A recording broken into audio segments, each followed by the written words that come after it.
Donc vous ne serez pas surpris, si je vais plus vous parler de climat que d'énergie, quoique les aspects énergétiques m'intéressent. Donc c'est vrai, moi-même, je suis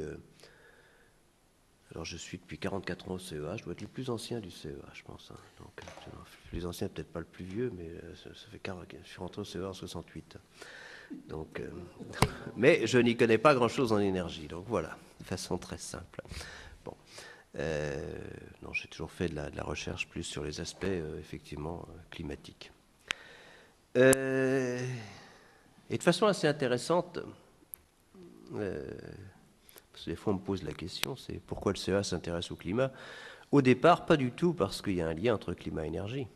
Ça, c'était pas du tout la raison. En fait, la raison, c'était que en fait, les outils qu'on utilise disons dans le nucléaire en général, comme les spectrons de masse, peuvent s'avérer très utiles à regarder ce qui se passe autour de soi. Donc l'exemple pour nous, c'était effectivement quelqu'un qui s'appelait Étienne Roth, dont le travail dans les années 50 était de mesurer, parce que c'était l'époque où il y avait de l'eau lourde, qui servait comme modérateur. Donc il fallait bien sûr enrichir, faire de l'eau lourde, et pour faire de l'eau lourde, il fallait suivre enfin ça dépend, il y a différentes méthodes, mais de toute façon il fallait suivre la méthode d'enrichissement, donc mesurer le rapport deutérium sur l'hydrogène. Et Roth a été un de ceux, avec d'autres, hein, qui s'est rendu compte que mesurer finalement le rapport deutérium sur l'hydrogène dans ce qui nous entoure, dans les pluies et tout ça, avait un énorme intérêt, et il a créé un labo, donc effectivement, dont tout ce dont je vous ai parlé est issu, hein. Donc c'est assez intéressant. Après, c'est vraiment 20 ans après, à partir du moment où en fait on a découvert dans les glaces la relation entre effet de serre et climat, qu'il y a eu ce lien, enfin disons que ce lien entre énergie, climat et nos recherches est devenu plus clair. Mais ça n'a pas changé, c'est avant tout de la recherche fondamentale ce qu'on fait. Mais je ne vous parlerai pas tellement de ce que je fais, mais plus on en est, parce que c'est vrai que c'est bien de... Enfin, j'ai bien écouté Alain ce que vous avez fait, vous avez quand même fait plus l'aspect énergétique. Je pense que vous l'avez fait avec certaines convictions qu'il fallait aller vers une société sobre en carbone. Alors je vais essayer de vous dire pourquoi, de vous redire pourquoi, c'est quand même bien ça. Donc pourquoi? C'est parce que bien, si on continue à émettre du gaz carbonique, et enfin bon, quand on parle d'énergie c'est quand même le gaz carbonique, mais il faut rappeler quand même qu'actuellement l'augmentation de l'effet de serre c'est entre 80 et 90% lié aux émissions de gaz carbonique. Pas du tout que les autres ne soient pas importants, méthane, oxyde d'azote, mais voilà. Alors sur ce problème climatique, je vais être assez quand même rapide, parce que j'imagine que ce sont des choses dont on vous a parlé, que vous connaissez. Vous dire où on en est. Alors d'abord, des fois, c'est pas de la provocation, mais c'est vrai qu'on a quand même des certitudes. Donc la première, alors là j'en donne trois, là, ce sont que nos activités modifient la composition de l'atmosphère. Donc vous voyez bien pour le gaz carbonique, qui a augmenté maintenant pratiquement de 40%, méthane plus que doublé, oxyde d'azote de 20%. Vous voyez, ça a augmenté, je ne sais pas si je sais faire avec je ne suis pas très bon là-dessus, mais c'est pas grave. Ça a augmenté depuis, sur les 200 dernières années, de façon rapide et importante. Ça, c'est très bien documenté. On sait à quoi c'est dû, hein, si on parle de gaz carbonique. Actuellement, eh bien, disons, il y a comme, j'y reviendrai peut-être après, mais bon, c'est actuellement 10 milliards de tonnes, enfin en 2010, hein, 10 milliards de tonnes de carbone, enfin de... Ouais, nous, on parle toujours en milliards de tonnes de carbone, donc évidemment, il faut multiplier par 11 tiers pour arriver en milliards de tonnes de gaz carbonique. Mais disons 10 milliards de tonnes de carbone, 9 milliards liés aux combustibles fossiles, enfin bon, un peu moins, 2 ou 3% au ciment, et le reste à la déforestation. 1 milliard de tonnes actuellement, à peu près en 2010. Hein. Donc ce sont les chiffres les plus récents. J'y reviendrai. Donc on sait très bien vous dire, disons, quand on met disons, ces courbes donc, de modification de la composition de l'atmosphère, on sait très bien remonter aux causes. Et bon, là, il n'y a pas photo, ce sont vraiment les activités humaines. Après, on peut parler du méthane, de tout, mais là, je me limiterai. Ce sont vraiment les activités humaines qui modifient la composition de l'atmosphère, qui la modifient de façon rapide et importante. Ça, il faut bien avoir ça en tête. Quand on parle rapide, quand on parle évidemment à une échelle de temps, même pas géologique, disons un petit peu de recul. Et avec une conséquence que tout le monde accepte, c'est que ces composés sont des gaz à effet de serre. Donc le premier, c'est la vapeur d'eau. Mais en fait, on ne modifie pas directement par nos activités la quantité de vapeur d'eau dans l'atmosphère. Elle est modifiée de façon indirecte à travers le changement climatique. Donc,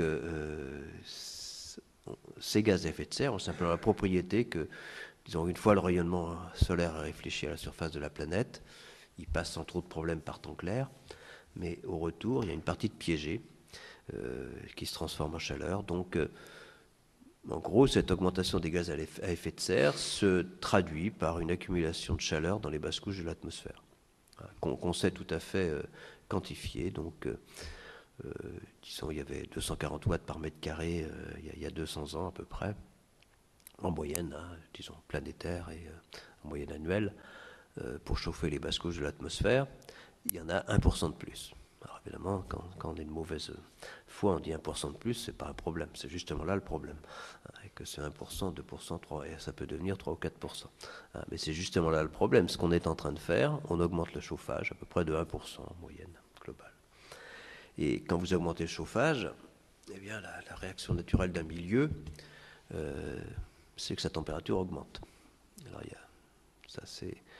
Alors, là, pour que ce ne soit pas le cas, c'est tout à fait envisageable, il faudrait qu'il y ait des mécanismes de compensation, ce qui est tout à fait envisageable, mais ce qu'on observe actuellement, c'est que tous les mécanismes de compensation, il y en a eu qui ont été proposés, de nombreux qui ont été proposés, mais il se fait qu'aucun mécanisme disons, de compensation proposée, par modification des nuages et tout ça, réellement ne trouve d'argument très clair dans les observations.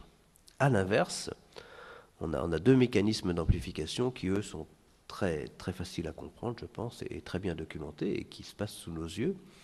Alors le premier, c'est que, bon, quand je vous dis que la vapeur d'eau, le premier le premier composé à effet de serre, je vous dis aussi qu'on ne modifie pas par notre activité propre directe, par exemple l'irrigation, ou je ne sais pas, toutes ces activités, on ne modifie pas la quantité de vapeur d'eau dans l'atmosphère, tout simplement parce que sa durée de vie dans l'atmosphère est très courte. Par contre, le changement climatique, eh bien évidemment, quand le changement climatique se met en marche, bien de façon simple, c'est d'abord dans l'atmosphère, le réchauffement se met en marche, il se transmet à l'océan, il y a donc plus d'évaporation, donc ça c'est normal, et donc plus de vapeur d'eau dans l'atmosphère. Et ça, ben, c'est ce qui se passe sous nos yeux. Il y a à peu près, il y a quelques pourcents de vapeur d'eau dans l'atmosphère en plus qu'il y a 20 ans. Donc ça se passe sous nos yeux, ça amplifie le réchauffement climatique.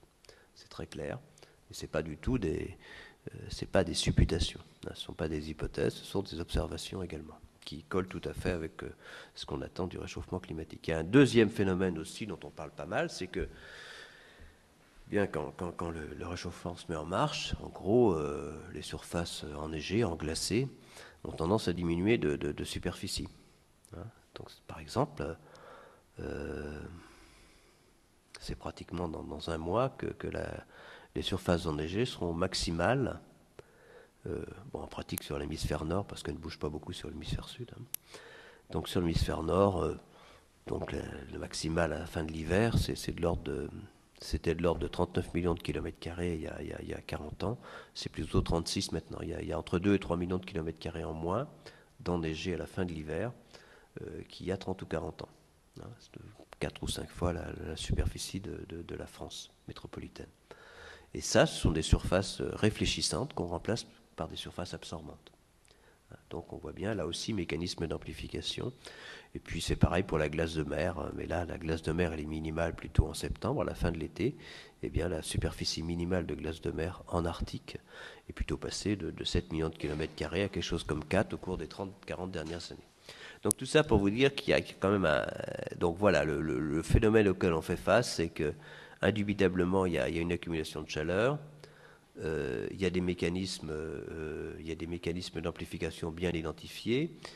Il n'y a pas de mécanisme d'identification, de compensation d'identifié, ce qui ne veut pas dire qu'il n'y en ait pas. Je ne dis pas qu'il n'y en a pas, c'est pas ce que je dis. Pour le moment, il n'y en a pas d'identifié qui marche. Mais enfin, et le fait est que les choses se passent sous nos yeux comme si effectivement il n'y en avait plutôt pas, c'est-à-dire que le réchauffement climatique se met en marche. Voilà, ça c'est le premier point. Donc la seconde certitude, j'aime bien la phrase du quatrième rapport du GIEC, c'est que le réchauffement est sans équivoque. Hein, donc vous voyez à droite là, donc les températures jusqu'à 2010, vous voyez, 2010 a été l'année la plus chaude qu'on ait connue dans ces... Bon. Mais alors c'est vrai qu'il y a un débat, si vous regardez entre 2003 et 2010, il n'y a pas eu un réchauffement très net, hein, si vous regardez le détail.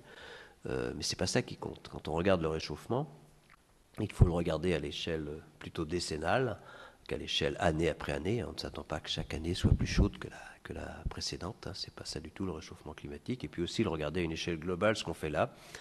Bon, c'est vrai que par exemple 2011 a été l'année la plus chaude en France depuis toujours. Hein. Donc voilà, mais c'est pas vrai pour le monde. Mais donc il y a un réchauffement qui est avéré quand on le regarde à l'échelle décennale, c'est très clair. Sur les continents, il est près de 1 degré au cours des 50 dernières années. Hein. Plutôt 6 à 7 dixièmes de degré au niveau mondial. Quand les océans se réchauffent moins rapidement. Ce qui est logique, il y a 10 ans, ça met plus de temps. Alors quand on parle, ce qu'il faut bien voir aussi, c'est que lorsque effectivement, disons, le diagnostic du GIEC, le réchauffement est sans équivoque, ne se base pas du tout, ne se base pas seulement sur les relevés de température.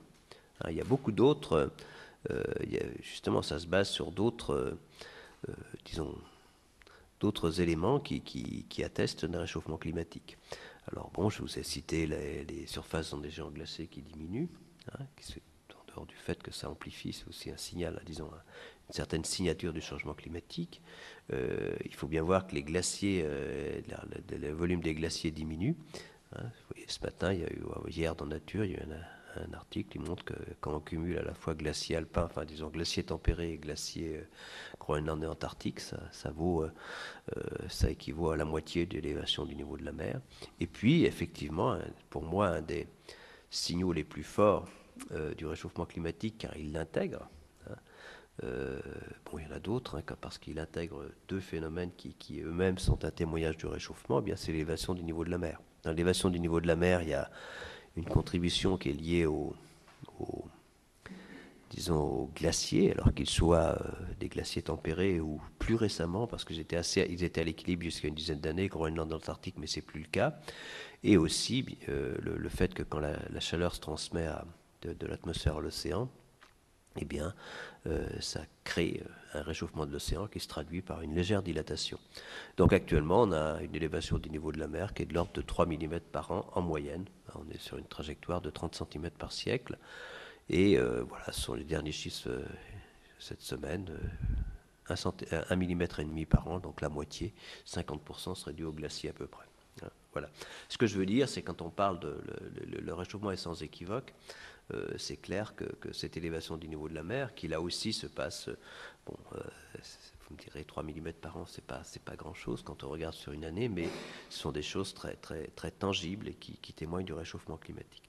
Donc voilà, donc c'est tout un ensemble d'éléments qui nous fait dire que le réchauffement est sans équivoque. Alors la troisième certitude, j'y reviendrai donc après, c'est que le réchauffement va se poursuivre. Ça va être la suite de l'exposé. Regardez, on peut pas, le réchauffement est inéluctable. Il faut bien se dire ça. Donc, alors, bien sûr, donc on a des certitudes. Alors, on se pose aussi beaucoup de questions. Il y a beaucoup d'aspects sur lesquels on se pose des questions de façon très légitime. Et puis, il y a aussi de nombreuses incertitudes. Ça, c'est très clair. J'y reviendrai après. Donc, le fait d'avoir des certitudes ne veut pas dire qu'il n'y a pas... Ça dépend de la question qui est posée et du phénomène qui est regardé, bien sûr. Alors, une des questions légitimes et qui fait couler beaucoup d'encre, et qui est très légitime scientifiquement, c'est effectivement, vous nous dites que disons, le chauffage augmente et que, disons, le chauffage augmente et que la température augmente, mais ça ne veut pas dire qu'il y a relation de cause à effet. Et c'est tout à fait exact. Pourquoi? Bien simplement parce que eh bien, si on regarde les climats passés, on sait qu'un changement climatique de l'ordre du degré, eh bien ça a pu survenir de façon tout à fait naturelle. Donc il est tout à fait légitime de se poser la question, est-ce que le réchauffement que vous, disons, observez depuis en particulier une cinquantaine d'années, est-ce qu'il est déjà dû aux activités humaines ou est-ce qu'il est d'origine naturelle? Donc ça, c'est une question vraiment tout à fait légitime. Alors, on y a répondu, même si ça reste un des chevaux de bataille les plus clairs des climato-sceptiques, on y répond de façon assez claire. Donc si on veut répondre à cette question, qu'est-ce qui est d'origine humaine, qu'est-ce qui est éventuellement lié aux variations naturelles, évidemment, il se posait les questions au niveau naturel, si on regarde, vous voyez là plutôt le dernier siècle, eh bien, ce qui est susceptible de modifier le climat, c'est avant tout l'activité solaire. L'activité du soleil se modifie avec un cycle de 11 ans. Et puis, bon, les volcans aussi, à chaque fois qu'il y a un grand volcan, il y a disons, des refroidissements. Il peut y avoir aussi une variabilité interne. Mais ce qu'on observe, donc c'est en bas, c'est que si on tient compte de ce qu'on connaît des causes naturelles de modification du climat, eh bien, la courbe bleue, on n'arrive pas du tout à expliquer le réchauffement des 50 dernières années.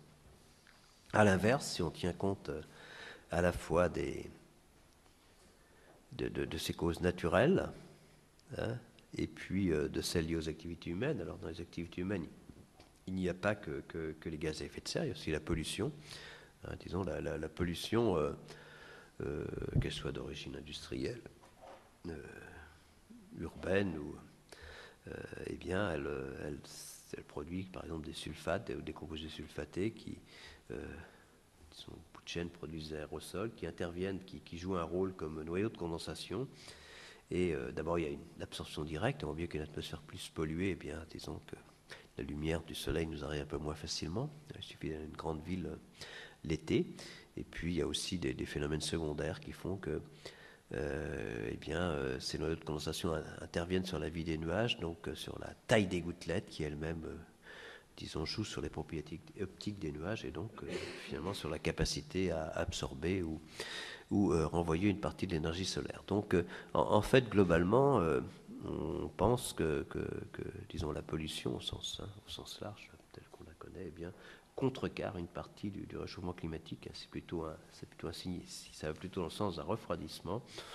Et bon, c'est quand même là où on a pas mal d'incertitudes, mais c'est plutôt un refroidissement. Disons que, en gros, ça peut contrecarrer à peu près 20% du réchauffement lié à l'augmentation des gaz à effet de serre. Donc vous voyez, quand on tient compte de cela, effectivement, enfin, en tout cas, on explique de façon relativement satisfaisante, disons, l'augmentation des températures des 50 dernières années. Donc voilà, donc la conclusion du 4e rapport du GIEC, c'est vraiment que l'essentiel du réchauffement des 50 dernières années, à plus de 9 chances sur 10, hein, est déjà lié aux activités humaines. Maintenant, si on regarde vers le futur, évidemment, donc on va aussi travailler avec des modèles climatiques. Pardon, hein. On comprend bien que le réchauffement sera d'autant plus important que disons, les modèles renforcent notre intuition, c'est que plus on émet des gaz à effet de serre, plus le réchauffement risque d'être important. Alors, le plus qu'on émet des gaz à effet de serre, ce n'est pas les climatologues qui en décident. Disons qu'on se tourne vers des économistes qui nous produisent des scénarios, évidemment des scénarios d'émissions des différents gaz à effet de serre qui dépendent de la démographie, du type de développement, du type de la façon dont on produit, on utilise l'énergie. Donc, pour faire simple, là, le GIEC a surtout travaillé sur 3 scénarios. Donc, il vous suffit de retenir que de haut en bas, de B1 à A2, ce sont des scénarios de plus en plus émetteurs. Les chiffres qui sont en dessous des scénarios, c'est en fait la quantité cumulée d'équivalent de gaz carbonique, on tient compte des autres gaz à effet de serre, émis au cours du XXIe siècle dans ces scénarios. D'accord ? Donc vous voyez, en gros, dans le scénario A2, on émet 2 fois plus de gaz à effet de serre que dans le scénario B1, et le scénario A1B est un scénario intermédiaire. Donc ça. Bon, alors la première chose, c'est que si on regarde le climat dans la prochaine décennie,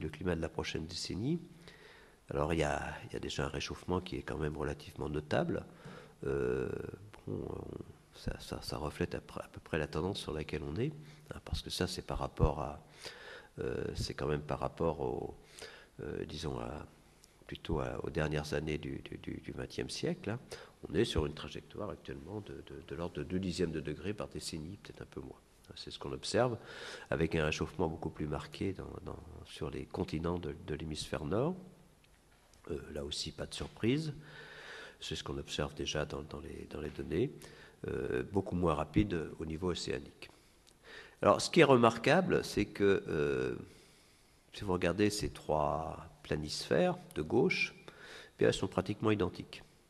En gros, le réchauffement des prochaines années, enfin de la prochaine décennie, alors je ne dis pas du tout qu'on le connaît parfaitement, mais il est dans les tuyaux.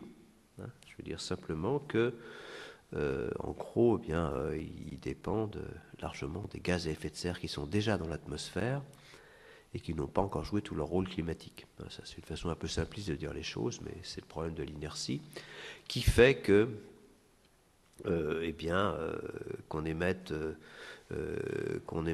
peu ou beaucoup de gaz carbonique au cours de cette décennie aura peu d'influence sur le climat de la prochaine. Alors que c'est tout l'inverse pour la fin du siècle. Et c'est bien ça le problème, et c'est bien pour ça que c'est pour nous très important, que le message des climatologues est qu'il faut agir tout de suite. Parce que si on veut, donc là si on regarde maintenant le climat à la fin du siècle, eh bien là vous voyez que d'abord on rentre dans un autre monde, hein, avec des réchauffements très importants. Même le scénario moyen, 3 degrés à la fin du siècle, c'est quand même... je donne toujours cette image que 3 degrés, c'est la moitié d'un changement entre une période glaciaire, la dernière période glaciaire il y a 20 000 ans, et le climat de notre période récente, eh bien c'était disons, il y a eu à peu près 5 à 6 degrés en moyenne globale.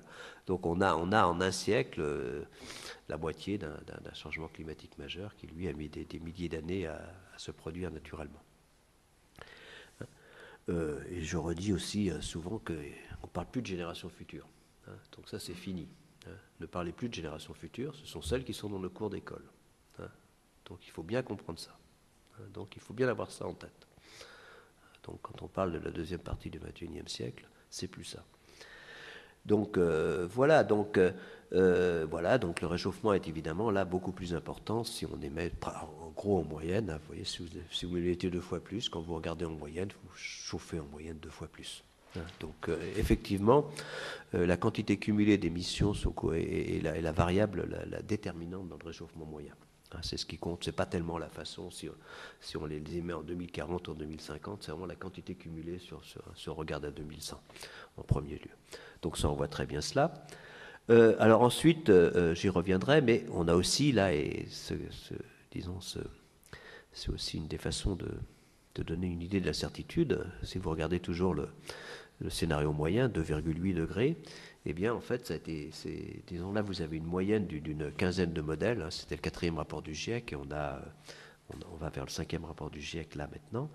Mais vous voyez, vous donnez à 17 modèles ou 15 modèles, c'est pas grave, le même scénario d'émissions de gaz à effet de serre. Hein, vous lui demandez la réponse, et la réponse, elle va de moins de 2 degrés à plus de 4.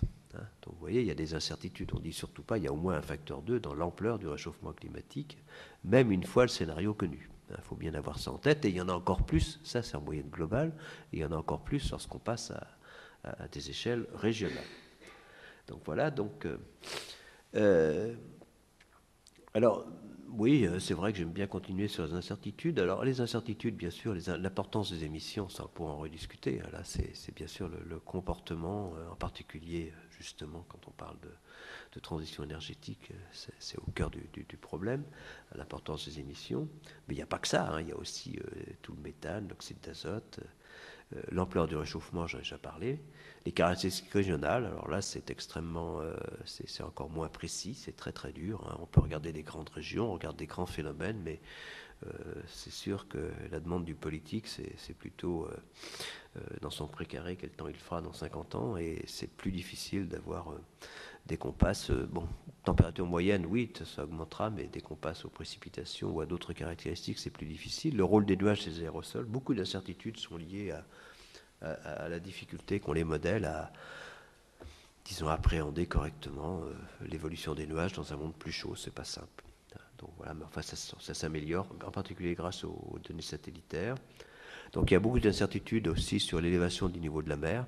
J'y reviendrai, c'est en particulier l'évolution des grandes calottes glaciaires reste extrêmement difficile à cerner. Le Groenland, l'Antarctique, comment ça va évoluer. Il y a tous les problèmes de surprise climatique, on pourra y revenir. Mais comme je parlais un peu de... Voilà, donc surtout gardez bien en tête qu'on a bien cette idée qu'il y a des incertitudes. Hein. D'avoir des incertitudes n'empêche pas d'avoir des certitudes. Hein. C'est bien ça qu'il faut comprendre. Hein. Donc chaque fois, c'est bien les deux qu'il faut mettre. Et évidemment, ce qui est probablement plus important pour la vie de tous les jours, c'est qu'il y a quand même des conséquences très importantes. Donc il y aura plus de vagues de chaleur. Par exemple, il y a eu un rapport sur les événements extrêmes qui est sorti toujours par le GIEC, disons, l'an dernier, en fin d'année dernière. Eh bien, bon, en gros, les chiffres qu'on donne dans ce rapport, c'est que des vagues de chaleur, bien leur fréquence, hein, une vague de chaleur équivalente, eh bien, sera 10 fois plus importante, risque d'être 10 fois plus importante. Ça dépend évidemment des scénarios sur la côté, mais enfin, ce facteur 10, c'est un peu mythique. Hein. 10 fois plus de vagues de chaleur, enfin, de leur fréquence.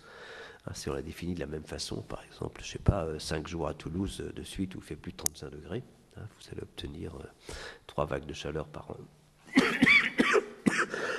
Ou une vague de chaleur comme ça tous les 2 ans. Tous les 2 ans, maintenant, je ne sais pas, j'ai pas le chiffre exact, c'est pas le problème, mais vous définissez la même vague de chaleur à Toulouse, eh bien, elle arrivera 5 fois par an. Voilà, plus de vagues de chaleur, plus de régions affectées par la sécheresse, ça j'y reviens par la suite, aussi plus de régions affectées par des inondations dans d'autres régions. Par exemple, le fait d'avoir, là aussi, une des caractéristiques, c'est on risque, et ça on observe déjà, des précipitations qui risquent d'être plus intenses, c'est-à-dire la même quantité d'eau qui tombe en moins de temps. Et ça, on comprend tout de suite que disons, il suffit d'aller du côté de... du côté disons, de la Méditerranée. Comment les crues vers à l'est, comment ça s'appelle? Attends. La région, hein? Non, la région. Bon, Cévennes, voilà. Je suis endormi. Hein, vers les Cévennes. Il suffit d'aller voilà, les crues rapides du Cévennes. Risque, même dans un style de climat moins moyenne et plus sec dans ces régions-là, il y aura toujours ces événements de précipitations intenses. Voilà, alors ça dépend où vous êtes. Hein. Si vous êtes dans d'autres régions, les questions que vous posez, c'est pas ça. Si vous êtes, je sais pas, même en Martinique, en Guadeloupe, si on veut rester un peu français, eh bien, les questions que vous posez, c'est sur les grands cyclones. Les réponses sont pas simples, hein, mais il y a vraiment des risques qu'on comprend bien d'ailleurs. Disons que, en fait, les cyclones, il n'y aura probablement pas plus de cyclones, mais que les cyclones les plus intenses deviennent plus intenses, hein, simplement parce qu'il y a plus d'énergie de stocker dans l'atmosphère. Bon, l'élévation du niveau de la mer, j'y reviens après. Et puis aussi, il y a aussi des problèmes très importants sur les écosystèmes, sur la santé, sur l'océan. L'acidification de l'océan est quelque chose qui est très important et dont on ne mesure pas bien, en fait. On ne sait pas bien, mais clairement, ça n'aide pas les récifs coralliens, hein, qui ont la double peine, c'est-à-dire qu'un récif corallien, si on lui change sa température d'eau de surface de 1 degré, bon, faut qu'il s'adapte et il n'est pas habitué à ça. Hein, donc, et puis si en plus on lui rend l'eau un petit peu plus acide, ça dissout simplement un peu plus le calcaire. Donc on comprend bien que disons, l'acidification de l'océan, il ne faut pas non plus toujours faire de catastrophisme, mais là aussi ça se passe sous nos yeux, hein, de façon très très claire. Hein, le CO2 il rentre dans l'océan. Hein, là c'est un problème CO2, c'est un problème largement énergie. Hein, le CO2 rentre dans l'océan. Et ça acidifie très légèrement les eaux et ça a des conséquences. Voilà. Donc il y a beaucoup de conséquences. Voilà, donc quelques mots sur le niveau de la mer. Voilà, ça c'est les chiffres du 4e rapport du GIEC, de 20 à 60 cm, mais il risque d'être... donc je le redis, hein, c'est-à-dire on est donc à la fin du siècle. Alors il y a quand même pas mal d'incertitudes, c'est bien un point sur lequel il y a incertitude, c'est ça. Il faut bien se rendre compte, c'est l'élévation du niveau de la mer. Et ces incertitudes risquent de ne pas se réduire dans le 5e rapport du GIEC, tout simplement parce que, en gros, l'élévation du niveau de la mer, la partie dilatation vont être assez bien maîtrisés. Mais la partie, par exemple, comportement du Groenland, en fait, on voit c'est l'écoulement des grands glaciers qui amènent la glace depuis le centre du Groenland vers l'Atlantique Nord a été multiplié par 2 depuis une vingtaine d'années, et ça, disons, ça ajoute à l'élévation, ça amène plus d'icebergs finalement dans les fjords et finalement dans la mer, et ça a probablement joué, ça risque d'amplifier l'élévation du niveau de la mer.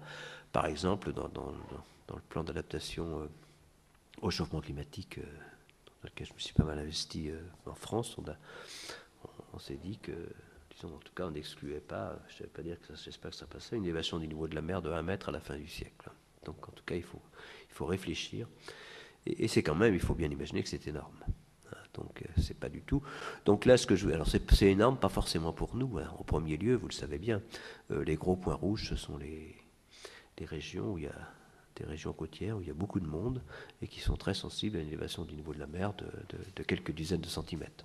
Plus les points sont gros, plus il y a de monde dans des régions susceptibles d'être affectées par en fait des élévations du niveau de la mer de, par exemple, 40 centimètres d'élévation du niveau de la mer. On dit que c'est en gros 200 millions d'habitants qui doivent déménager de l'endroit où ils vivent, surtout dans ces régions-là.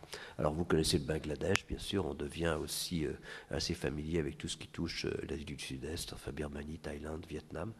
Mais c'est vrai aussi pour la Chine. La Chine est très sensible, disons, près de Shanghai. Il y a pas mal de régions qui sont quand même assez basses, où il y a aussi beaucoup de monde. Voilà, donc ça c'est... Alors il y a des incertitudes. Le problème du niveau de la mer, c'est qu'il y a des incertitudes déjà quand on se place à la fin du siècle.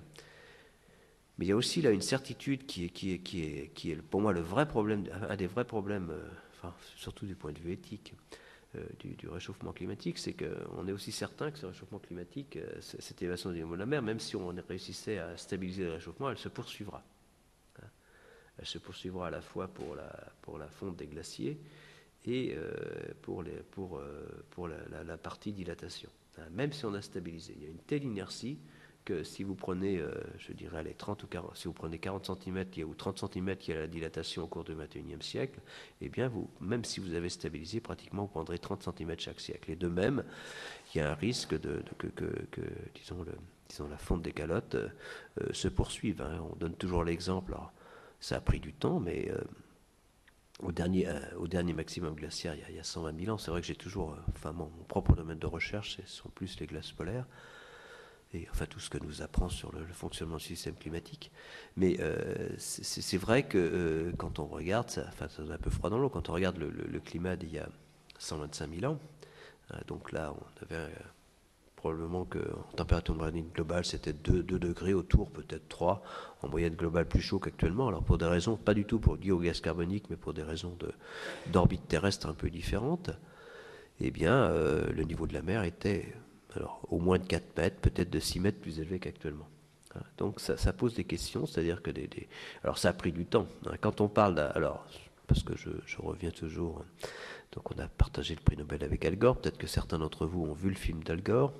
Un des reproches qu'on peut faire au film d'Al Gore, c'est de parler de ces élévations du niveau de la mer c'est pas le reproche qu'on peut faire quand il parle d'élévation du niveau de la mer de 6 mètres, il monte une carte, c'est pas impossible. Ce qu'il ne dit pas, c'est que c'est pas possible pour le siècle suivant, c'est peut-être dans 500 à 1000 ans, c'est plutôt dans la deuxième partie du millénaire. C'est bien ça qu'il faut voir. Mais ça pose quand même des vrais problèmes. Je veux dire par là que c'est des choses qu'on n'arrêtera pas. Donc, ce qui manquait dans le film d'Al Gore, c'est plus justement cette échelle de temps. Quand on parle d'élévation du niveau de la mer de quelques mètres, c'est vraiment plutôt dans la deuxième partie du millénaire. Mais ça pose la question, parce que là, c'est quand même des choses... même 500 ans, si vous voulez, quand on se place simplement à l'échelle de temps du développement de nos civilisations, nos villes côtières, ce sont tellement de richesses qui disparaîtraient que ça mérite... voilà. Oui. Un petit peu la France, vous voyez, ça c'est les anciennes cartes, mais le reste, on a publié là, les nouveaux scénarios, on a présenté la semaine dernière, il y a une quinzaine de jours, les nouveaux scénarios pour la France.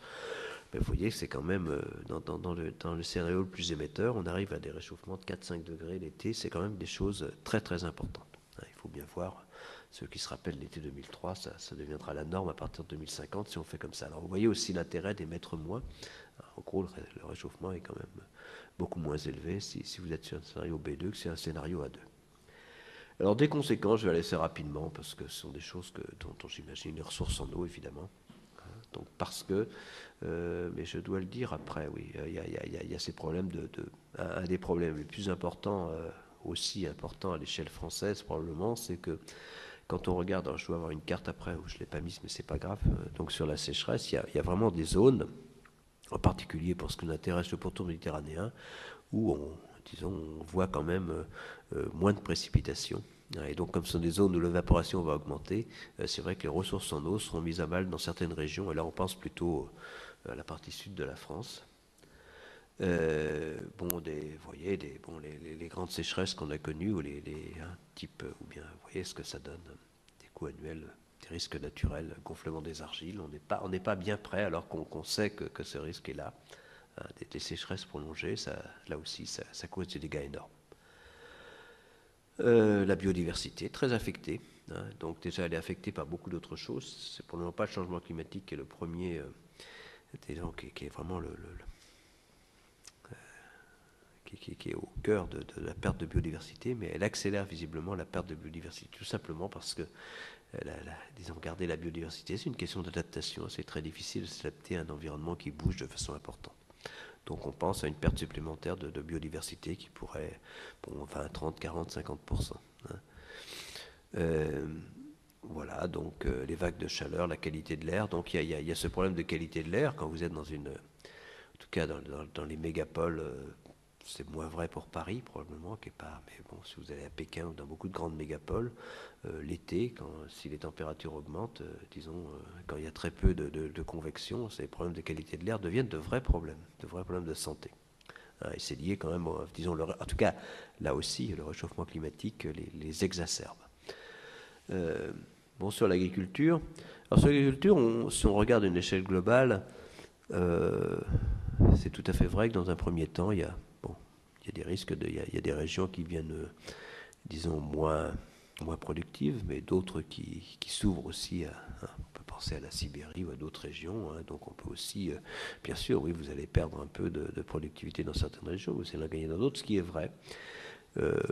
Bon, on lit, mais tout ça, on sait quand même, il y a beaucoup d'imprécisions. Moi, que jusqu'à 2 degrés, il pourrait y avoir en tout cas compensation entre les pertes de productivité dans certaines régions et les gains dans d'autres. Mais il semble que si le réchauffement est important, il y a des pertes aussi bien dans la région tropicale que dans les régions de moyenne latitude. Mais ça, c'est. J'attends le 5e rapport du GIEC pour voir d'autres, parce que, mais enfin, voilà, c'est pas. Bon, on voit bien, par exemple, si vous êtes vigneron en France, il est temps de commencer à se poser des questions. C'est clair que, un changement de température de 1 degré, que les dates des vendanges se soient avancées de 3 semaines en moyenne depuis 50 ans, c'est pas grave pour la qualité du vin, mais à un moment, ça peut commencer à le devenir. On arrive à une limite où un réchauffement d'1 ou 2 degrés supplémentaires amène les vignerons à se poser des questions. Ils s'en posent déjà d'ailleurs, je ne dis pas du tout, c'est pas ce que je veux dire. Voilà, donc fort impact sur la viticulture. La forêt, là aussi il y a des compensations possibles, mais plus lié au cycle de l'azote, par exemple, qui est plus. Il y a semble-t-il, plus d'azote, c'est aussi lié. Voilà, donc il y a pas forcément, mais le risque de la forêt, c'est plus l'aléa feu de forêt, qui risque. Bon, chacun sait que les feux de forêt, ça peut être accidentel et ça peut être intentionnel, mais même s'ils sont intentionnels, ils ne perdurent pas quand il pleut des cordes. Par contre, en période de sécheresse, ils ont plutôt tendance à s'étendre. Donc l'énergie, donc on va peut-être un peu parler d'énergie, bien que je ne vois pas. Bon, voilà, il y a déjà une première chose, c'est que la productivité de l'hydroélectrique risque d'être un peu affectée. Là, on parle de 15%, ce sont des chiffres pour la France. Il y a aussi les questions qu'on se pose déjà de refroidissement de thermales, alors que de centrales, qu'elles soient à charbon, à gaz, c'est pas le problème, c'est pareil, il faut les refroidir, mais qui sont le long de certains fleuves. On peut se poser des questions si les débits des fleuves effectivement baissent. Ça n'aide pas non plus, si la température de l'eau augmente également. Le tourisme, là aussi, pas mal bon, bien sûr, si vous êtes posez beaucoup de questions actuellement, si vous êtes dans une station de basse altitude, les gens se posent les questions déjà, ils le vivent. hein, même s'il y a des fois un hiver un peu plus. Mais en moyenne, c'est clair que, bon, c'est pas non plus vrai un hiver après l'autre, il y aura toujours des hivers froids et des hivers avec beaucoup de neige, mais que l'on veuille ou non, quand on regarde, eh bien, la saison d'enneigement, en particulier dans les stations de basse latitude, a tendance à diminuer. Et puis de toute façon, ce qui tombait à un moment, ce qui tombait sous forme de neige, quand les isothermes montent, eh bien, tombe plutôt sous forme de pluie fine. C'est pas du tout pareil, c'est pas ce qu'on attend, même s'il y a la même quantité de précipitations. Hein, donc ça, c'est clair qu'on peut aussi penser... bon, si certaines régions deviennent trop chaudes, c'est pas forcément très, très attractif pour le tourisme. Enfin, donc bien sûr, le tourisme doit aussi s'adapter. Hein. J'ai beaucoup travaillé sur l'adaptation au réchauffement climatique. C'est pas ce dont je vais vous parler aujourd'hui.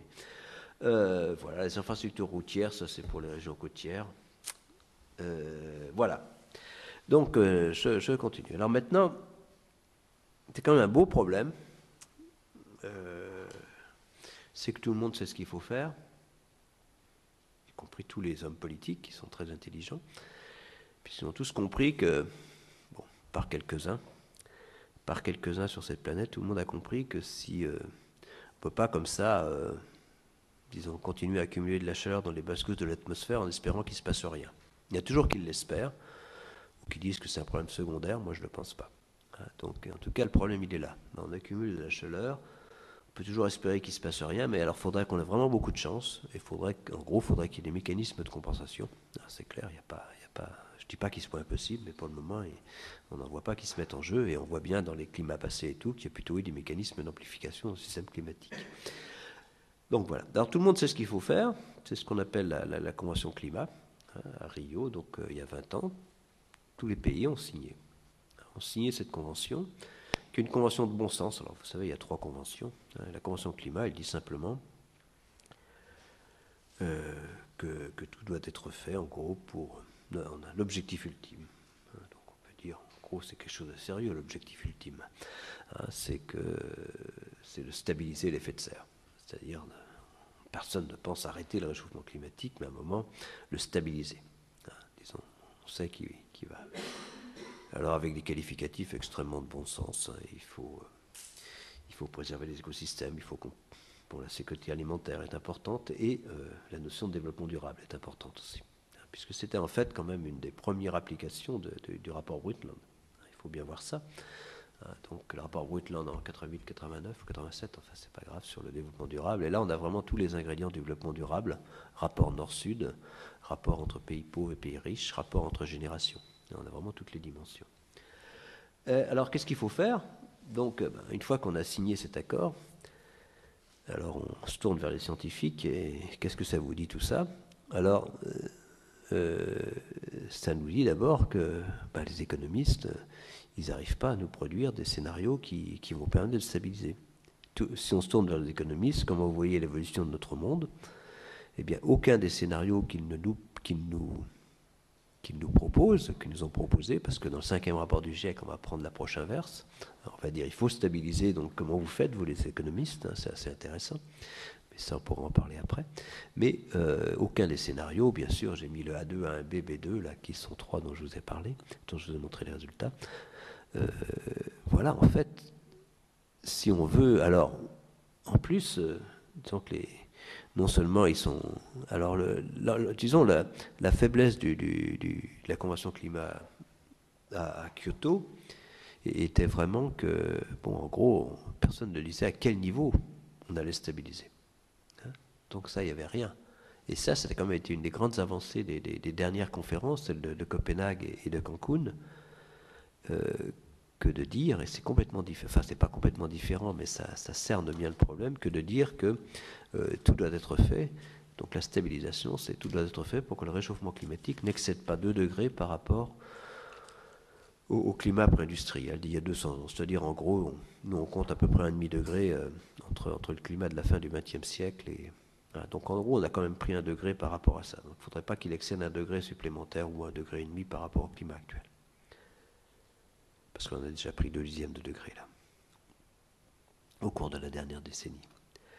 Donc, et là c'est une autre paire de manches. Le type, alors voilà le type de trajectoire, on fait simple, le type de trajectoire, c'est celle qu'on appelle à 450 parties par million équivalent.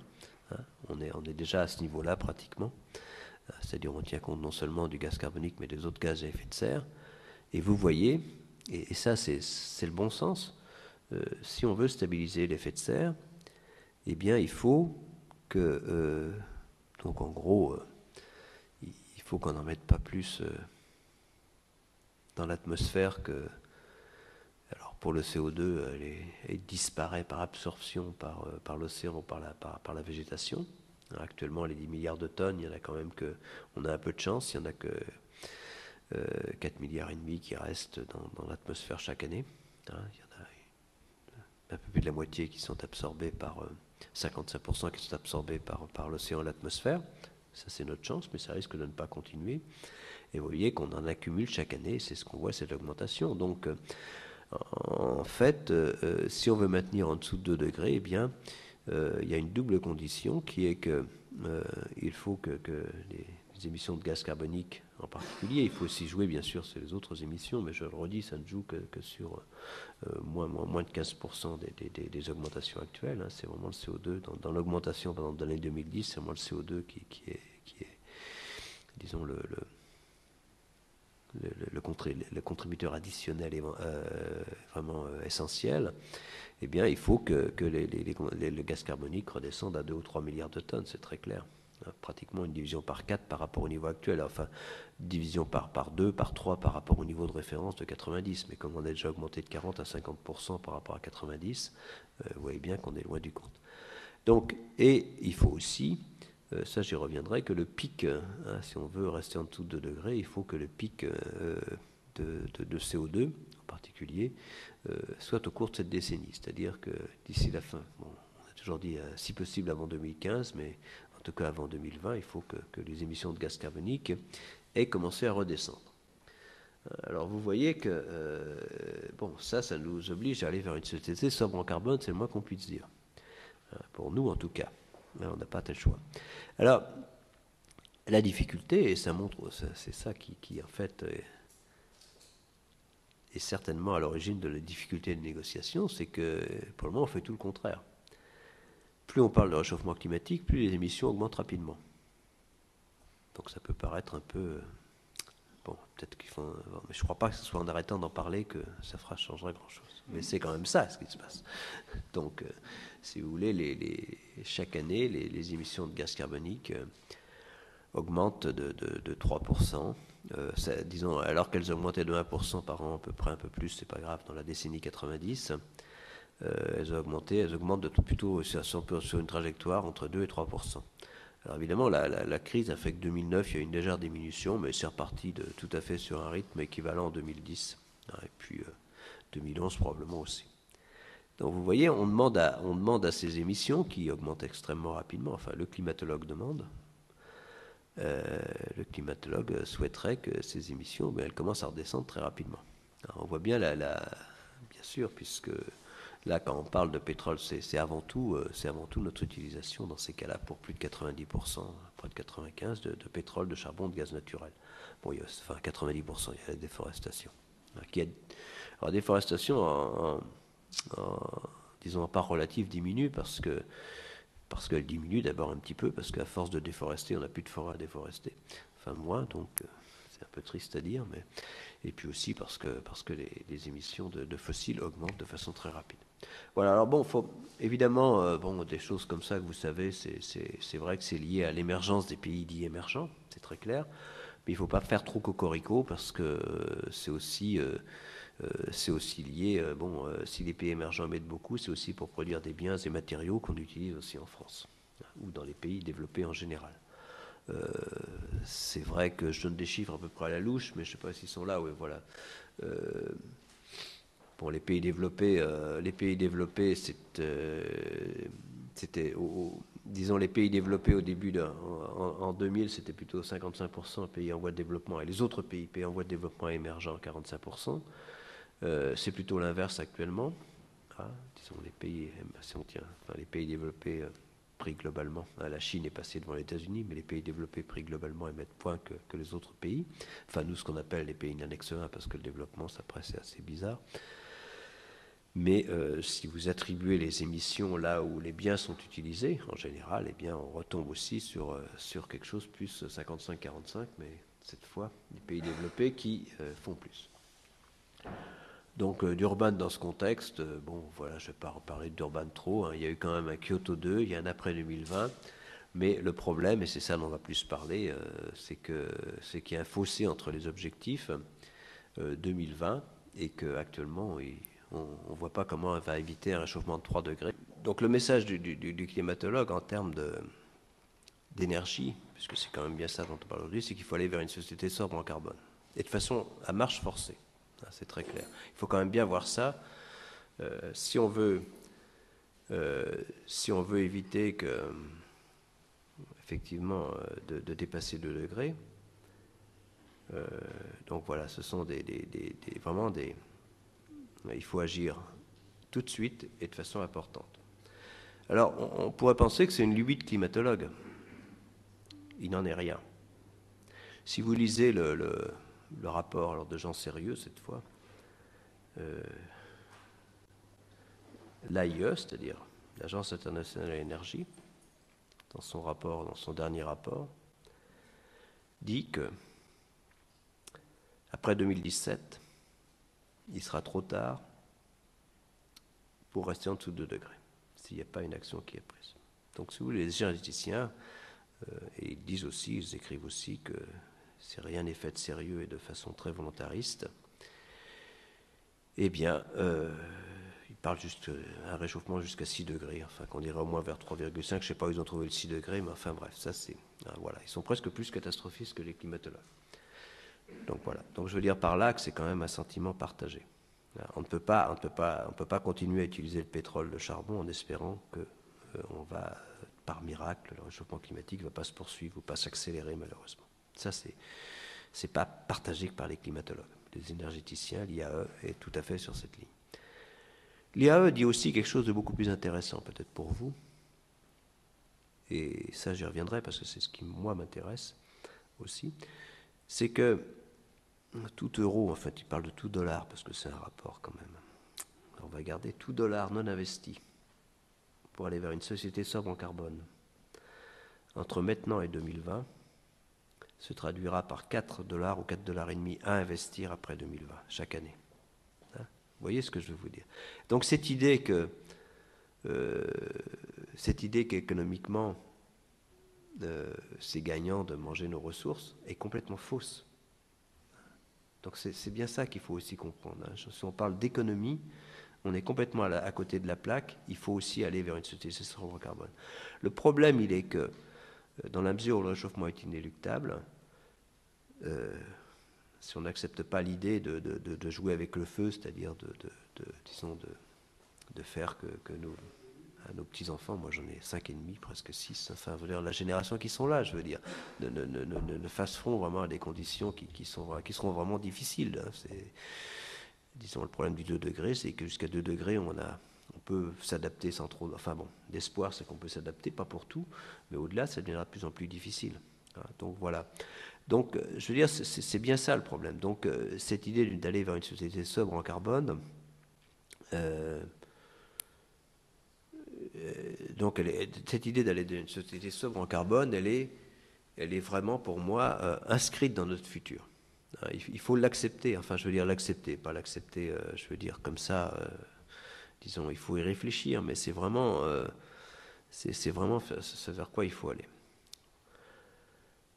Alors, bon, bon, ça c'est des points, bon, je parle du rapport de l'AIE, je parle aussi dans la suite d'autres points. Donc évidemment, le GIEC a aussi, le GIEC est aussi, alors le rôle du GIEC n'est absolument pas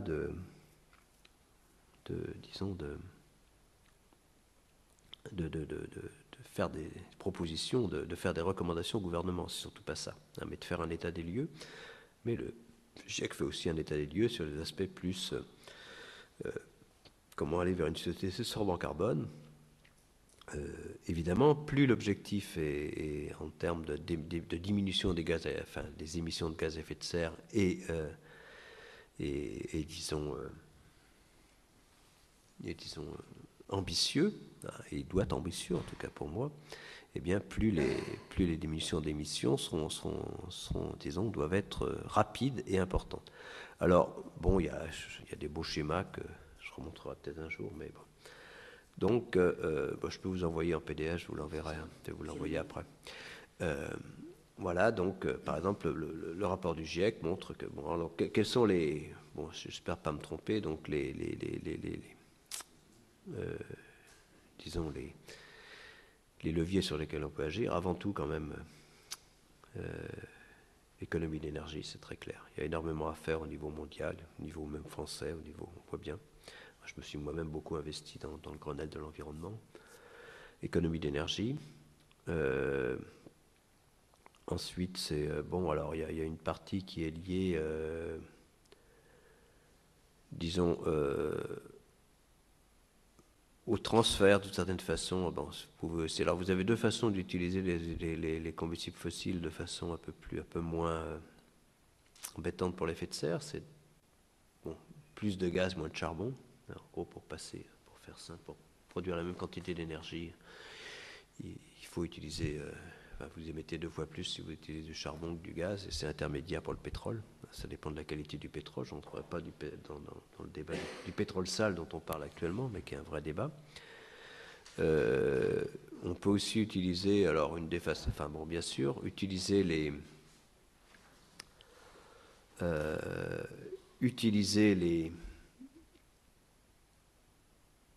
le CO2 et piégeage, stockage du CO2. Donc il y a un surcoût, mais bon, de l'ordre de 20%, un surcoût à la fois financier, disons, mais énergétique, 20-30%, tout ça, ça dépend. Mais c'est quelque chose qui peut prendre une place. Techniquement, je pense que ça peut prendre une place. Le problème est l'acceptabilité, on voit bien, et ça risque d'être le cas dans beaucoup de cas. D'ailleurs, pour beaucoup on reviendra sur l'acceptabilité après. Jouer sur, alors bien sûr, enfin bon, donc jouer sur les puits de carbone, pour arrêter la déforestation, reforester les puits de carbone. Ensuite, sur les autres gaz à effet de serre. Et puis, donc bien sûr, sur la production énergétique, il y a, disons, d'un côté, il y a bon, la production nucléaire et les énergies renouvelables. Donc pour le nucléaire, il y a, je pense, des chiffres intéressants qu'il faut avoir en tête et que je reprends, c'est que, disons, quand on parle d'énergie primaire, on parle de chaleur plus d'électricité, c'est très important. Il faut savoir actuellement que l'énergie, je crois que c'est 2% en énergie primaire. Le nucléaire actuel fournit 2% de l'énergie mondiale, au niveau mondial. C'est important à savoir. 5%, enfin bon, l'électricité, c'est un peu un des problèmes. Enfin bon, c'est des chiffres qu'il faut bien avoir en tête parce qu'au niveau mondial, même disons, les spécialistes du nucléaire, il y en a, y compris dans le Tchèque, c'est pas le problème. Bon, tout le monde pense qu'on ne pourrait pas, à horizon 2030, faire plus de 30% d'énergie, même sans limite, sans aucune contrainte sur le nucléaire. Si vous dites on développe le nucléaire, il n'y a personne, ça n'embête personne, ça ne pose aucun problème. Il faut bien avoir ces chiffres en tête parce que j'entends trop de choses sur le nucléaire de gens qui n'ont pas.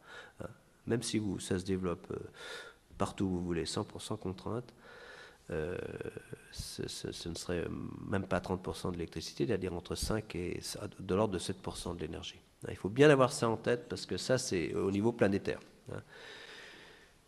À l'inverse, et c'est le point auquel je suis attaché, c'est qu'on a aussi produit, donc tout ça, je peux vous en parler des heures, même si je ne connais pas beaucoup l'énergie. Bon, mais enfin, je veux dire, on a fait un rapport sur l'énergie au GIEC quand même, sur l'énergie renouvelable. À l'inverse, donc il y a eu beaucoup de discussions, je ne sais pas, peut-être certains d'entre vous l'ont déjà lu, je pense que c'est intéressant. Il vient d'être traduit en français, là, donc du GIEC aussi.